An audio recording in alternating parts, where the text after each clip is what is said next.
top 10 worst military aircraft of all time. Now, you might think that military aircraft, what with all their death-defying speed and gravity-mocking technology, are the pinnacle of engineering, and you'd be right. Some of them are absolutely incredible.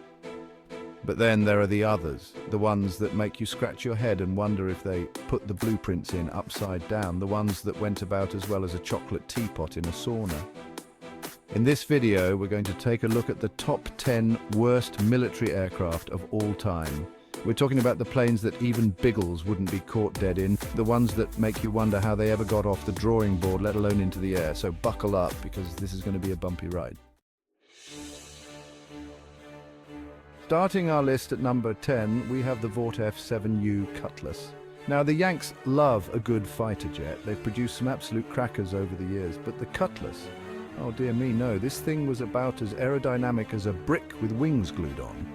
It looked like someone had tried to draw an F-86 Sabre after a liquid lunch. Introduced in the 1950s, it was supposed to be a game changer. It had swept wings, afterburners, the lot, but it turned out to be more of a game ender for a lot of pilots. The engines, they had a nasty habit of quitting without warning, not ideal when you're hurtling through the air at hundreds of miles an hour. And the landing gear, well, let's just say it had a mind of its own. It would either refuse to deploy or slam down when you least expected it, not exactly conducive to a long and illustrious flying career. The Cutlass was so bad, it earned the nickname the Ensign Eliminator, a rather unfortunate moniker for a machine designed to keep people alive. With a crash rate that would make even the most hardened test pilot reach for a stiff drink, the Cutlass was finally put out of its misery in 1959. At number 9, we have a British entry, and believe me, this one's a real corker, the British Aerospace Nimrod AW3. Now, the Brits, they're known for their stiff upper lip and all that, but even they couldn't hide the sheer embarrassment of this project. Imagine this, you take an old airliner, bolt a massive radar dome on top of it and call it an advanced air warning aircraft? Sounds like a recipe for disaster, right?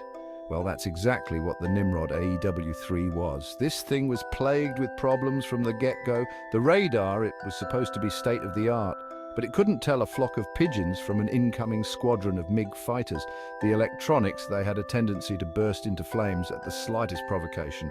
And the aerodynamics, let's just say it flew about as well as a concrete hippopotamus. The best part? This airborne catastrophe ended up costing the British taxpayer over £1 billion. That's right, £1 billion. They could have bought themselves a decent football team with that kind of money. Needless to say, the Nimrod AW3 was quietly shuffled off to the scrapyard in 1986, leaving a trail of red faces and empty wallets in its wake. Coming in at number 8, we have the Bell P59 Era Comet. Now, the Americans, they love to be first at everything. First man on the moon, first to invent the cheeseburger, you name it. So when it came to jet aircraft, they were determined to beat everyone else to the punch. Enter the Era Comet, America's first foray into the world of jet propulsion. Now, on paper, it looked the business, sleek, futuristic, all that jazz. But in reality, it was about as much use in a dogfight as a chocolate fireguard. You see, the Era Comet, it had this rather unfortunate habit of being slower than the propeller-driven fighters it was supposed to replace. Not exactly ideal when you're trying to win a war, is it? It was also about as maneuverable as a double-decker bus in a cul-de-sac. The Germans, with their Messerschmitt Me 262, had shown the world what a real jet fighter could do. The Era Comet, sadly, was not in the same league. It was quickly relegated to training duties where it could potter about the skies without embarrassing itself too much. Chapter 4, number 7 on our list of aeronautical abominations is the fairy Fulmer. Now, the Brits, they do love a good seabird, don't they? The Spitfire, the Seafire, the Gannet, all named after graceful airborne creatures. So what possessed them to call this lumbering beast after a Fulmer? I have no idea. Because the Fulmer, it was about as graceful as a hippopotamus in a tutu. Designed as a carrier-based fighter, it was supposed to rule the skies over the high seas.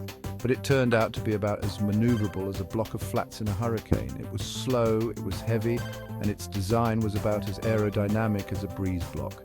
The poor pilots who had to fly this thing, they were practically sitting ducks for the German and Italian fighters. It's like sending a flock of pigeons into battle against a squadron of peregrine falcons. Needless to say, the Fulmer didn't last long in the front line. It was quickly replaced by aircraft that could actually, fly properly. Chapter 5. Coming in at number 6, we have the Heinkel He 177 Greif. Now, the Germans, they're known for their engineering prowess, but even they have their off days.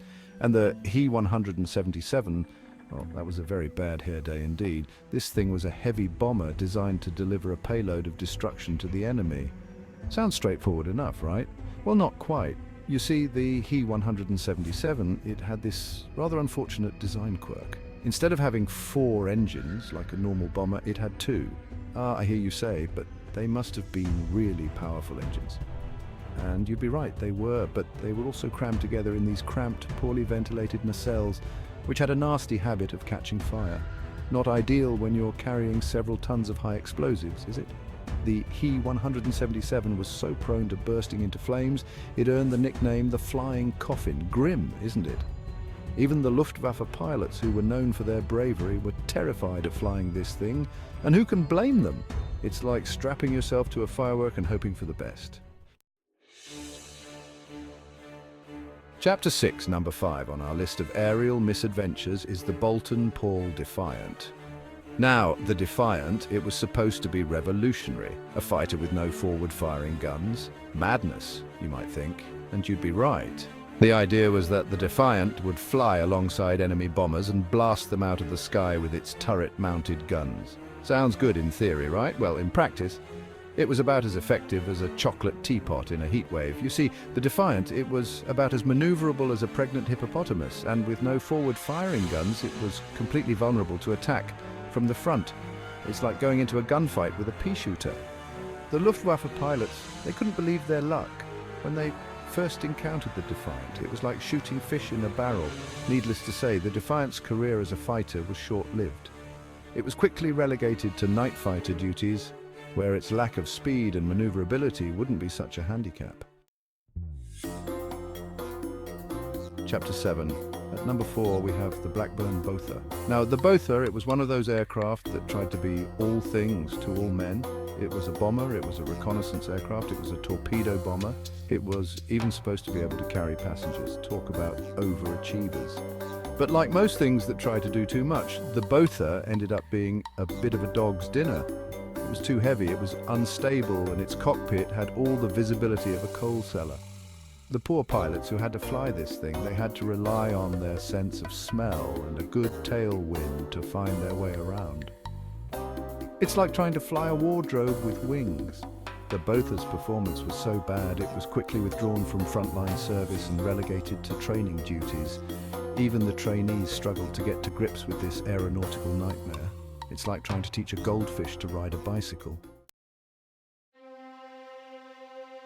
Chapter 8, Supermarine Swift, living in the Spitfire's shadow. Number 3 on our list of airborne calamities is the Supermarine Swift. Now, the Swift, it had a lot to live up to. Its predecessor, the Spitfire, was, of course, a legend, the saviour of Britain, the epitome of grace and power. No pressure then, but the Swift, it was like the younger sibling who could never quite live up to the achievements of their older brother. It was supposed to be faster, more maneuverable, and more deadly than the Spitfire. But it turned out to be about as reliable as a chocolate fireguard in a heatwave. It was plagued with engine problems, its structure had a nasty habit of coming apart in mid-air, and its performance was, well, underwhelming to say the least. It's like trying to follow in the footsteps of Usain Bolt when you can barely outrun a snail. The Swift, it was quickly withdrawn from service, its reputation in tatters. It's a cautionary tale of what happens when you try to mess with perfection. Chapter 9, Lavochkin Gorbunov Gudkov Lag 3, The Painted Coffin. Coming in at number 2, we have the Lavochkin Gorbunov Gudkov Lag 3. Quite a mouthful, isn't it? It's a good thing they didn't give it a longer name because this aircraft didn't last long in service. Now, the Lag G3, it was a Soviet fighter aircraft designed to take on the might of the Luftwaffe. Sounds promising, right? Well, not quite. You see, the Lag G3, it had a bit of a weight problem. It was supposed to be a fast, nimble fighter, but it ended up being about as agile as a beached whale. It was so heavy, in fact, that it was nicknamed the Iron Plank. Not exactly a ringing endorsement, is it? The lay G3 was also powered by a pair of unreliable engines that had a nasty habit of bursting into flames. Not ideal when you're in the middle of a dogfight. It's like trying to win a race with a car that's running on fumes. The lay G3 was eventually replaced by the Lavochkin La-5, which was a much better aircraft in every respect. It's just a shame that so many Soviet pilots had to lose their lives flying the lay G3 before its replacement arrived. Chapter 10, Messerschmitt Me 163 Comet, the rocket-powered death trap. And at the top spot on our list, the undisputed king of the aeronautical clunkers, we have the Messerschmitt Me 163 Comet. Now, the Comet, it was a product of desperation. The Germans, they were losing the war, and they needed a miracle weapon. Enter the Comet, a rocket-powered interceptor that could climb like a homesick angel and reach speeds that would make a Spitfire look like it was standing still. Sounds impressive, right? Well, there was just one small problem. The Comet was about as stable as a drunken tightrope walker. It was so fast and so maneuverable that it was practically impossible to control. It's like trying to ride a unicycle on a roller coaster. And if you did manage to get the Comet airborne without crashing, you then had to contend with the fact that its rocket engine only had enough fuel for about 7.5 minutes of flight time. After that, you were essentially flying a glider with a very large explosion attached to it. The Comet was so dangerous, in fact, that it probably killed more of its own pilots than it did enemy aircraft. It's a testament to the ingenuity and perhaps the madness of German engineering in the dying days of the Third Reich. Well, there you have it. Our list of the top 10 worst military aircraft of all time, from the Ensign Eliminator to the rocket-powered death trap. These aircraft represent the worst of the worst when it comes to aeronautical design. But hey, at least they make for an entertaining video, right? What do you think of our list? Did we miss any aircraft that you think deserve a spot in the Hall of Aeronautical Shame? Let us know in the comments below. And don't forget to subscribe for more videos on all things aviation. Thanks for watching.